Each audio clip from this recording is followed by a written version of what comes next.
Yeah, and the pop-up just popped up, so that means we've now got another video, which is continued. I'm not redoing the first bit I've just done. We're going to continue. There's just going to be another video like tacked onto the end. It'll be totally fine. Yeah, so that is all of the books on this shelf, which I will now put back. One thing that I do find quite fun is, in terms of just how I organise my books, when I'm doing something like historical fiction, I will start off with the latest period and go all the way towards the more recent. So we have got from the Viking times all the way up to World War II, and then we have contemporary and thrillers after that. I haven't shown you any of the Georgette Heyers, and these are Regency romances, and as you can see, they are in various states of tattiness. This one that I really do enjoy quite a lot, The Quiet Gentleman, is, as you can see, utterly destroyed to the point where I do actually, when I'm rereading it, it's literally like I have to turn the pages like this. It has been sellotaped together so many times, poor thing. And then we have some that I have managed to find in hardback in old stores, which I really enjoy. I think this is Friday's Child. Yeah, Friday's Child. So yeah, I have enjoyed many Georgette Heyers. They are mainly known as Regency romances. Some have got other things in, like for example, The Quiet Gentleman has got a sense of mystery element to it. And it is kind of a lot of social commentary. The Foundling has very little... the romance is very much a subplot. It's much more kind of a sort of nearly a coming of age story for this character here, Gilly, who has constantly been looked after his entire life. He is a duke, and he just decides to kind of like disappear and see if he can actually live, instead of relying on all these servants who've known him since childhood to be looking after him all the time. So yeah, that one, it's much more kind of about his adventures rather than anything else. But generally, they are historical romances, but light on the romance in terms of, if you like spicy, you won't find it in here. The spiciest thing is a kiss. And poor Chloe, I nearly forgot her because she was sat on top of the shelf because I haven't got a lot of room for books at the moment. But here we go. My one contemporary romance here that I am very keen to read, and I feel that I'm really going to love it, is a very well-known Talia Hibbert book, Get a Life, Chloe Brown.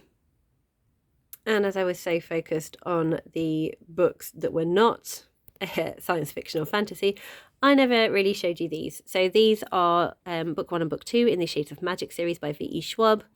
We have A Dark Shade of Magic and A Gathering of Shadows, and these are the exclusive collector's editions. I really like the covers of these books. I think they're really cool, and they have got art on the end pages here, and underneath they have got foiling as well, which is very cool. And they've also got a nice ribbon bookmark, which I do enjoy, and they also have got some like extra chapters about different characters, like little tiny short stories and things from the world.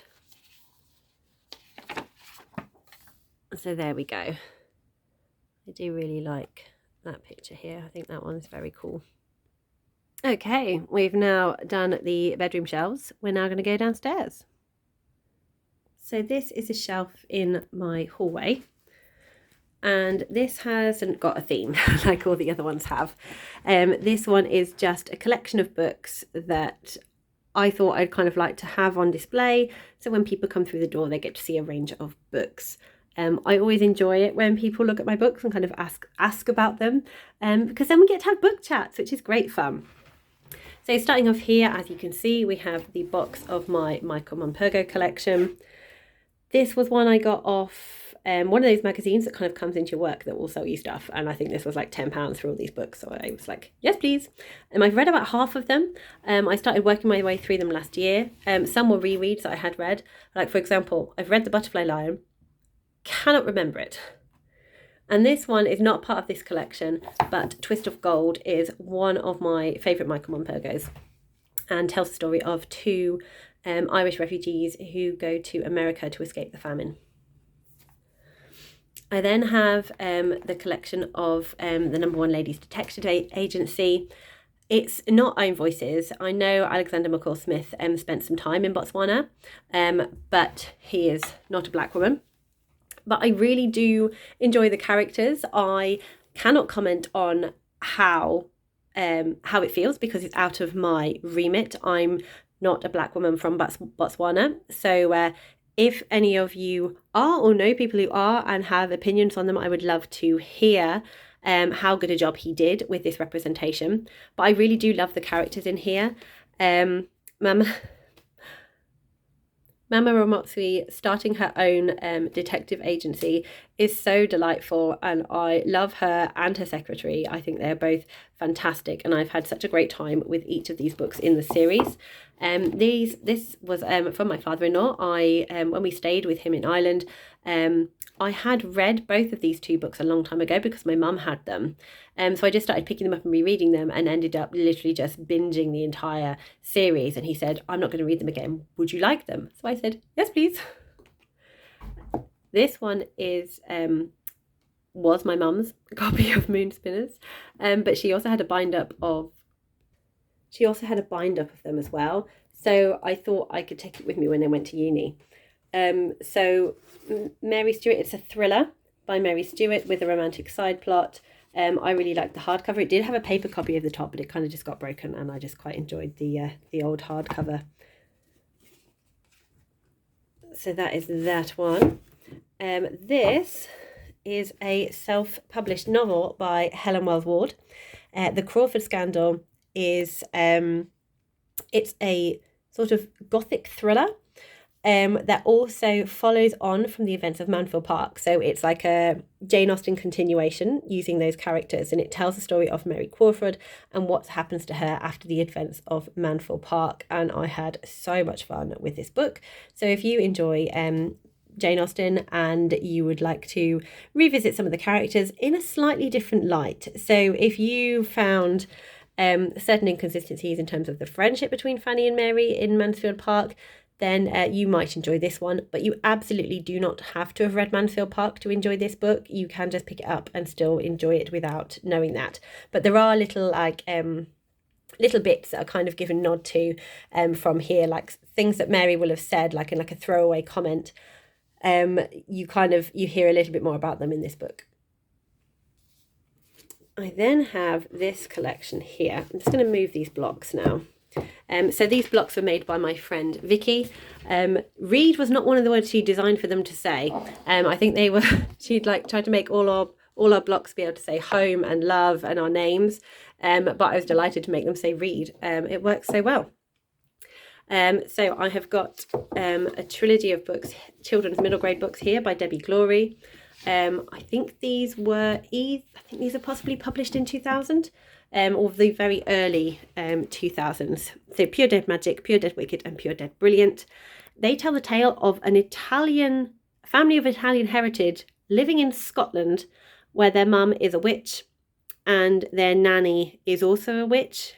They have pet beasts, a cook that absolutely can't cook, and there is a mafia mob scene in the first one, and other stuff happens in these ones and I can't remember, but they are a lot of fun. It's kind of slightly ridiculous fantasy, humorous fantasy.